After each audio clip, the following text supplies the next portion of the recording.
En s'exprimant face à la nation jeudi soir, le président français Emmanuel Macron a assuré que son premier ministre Michel Barnier était victime d'un front anti-républicain au sein duquel l'extrême droite et l'extrême gauche se sont unis.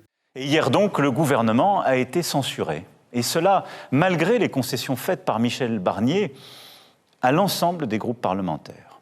Il a été censuré, ce qui est inédit depuis 60 ans, parce que l'extrême droite et l'extrême gauche se sont unis dans un front anti-républicain et parce que des forces qui, hier encore, gouvernaient la France ont choisi de les aider. L'allocution du chef de l'État n'a pas fait l'unanimité. Plusieurs personnalités ont exprimé leur désaccord et leur choc. S'il y a eu censure, c'est parce qu'il y a eu 49.3.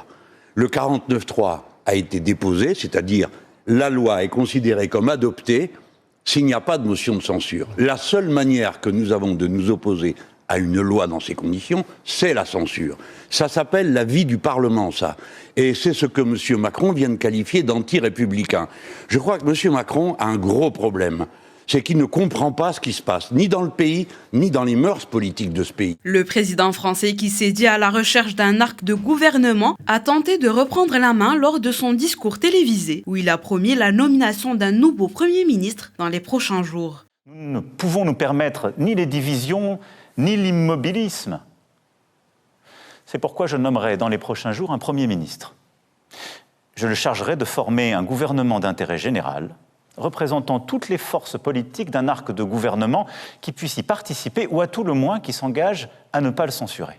Emmanuel Macron doit recevoir dans la journée les dirigeants du camp macroniste, des dirigeants du parti Les Républicains, ainsi que le chef des députés socialistes Boris Vallaud et son homologue du Sénat Patrick Kanner, sans oublier le chef du parti Olivier Faure. Aux dernières nouvelles, le Parti socialiste français s'est dit prêt à discuter avec le camp présidentiel et la droite en vue de former un nouveau gouvernement. L'annonce du nom du nouveau Premier ministre n'est pas prévue avant le week-end, voire lundi. Un peu plus de temps est requis pour connaître la composition de sa nouvelle équipe.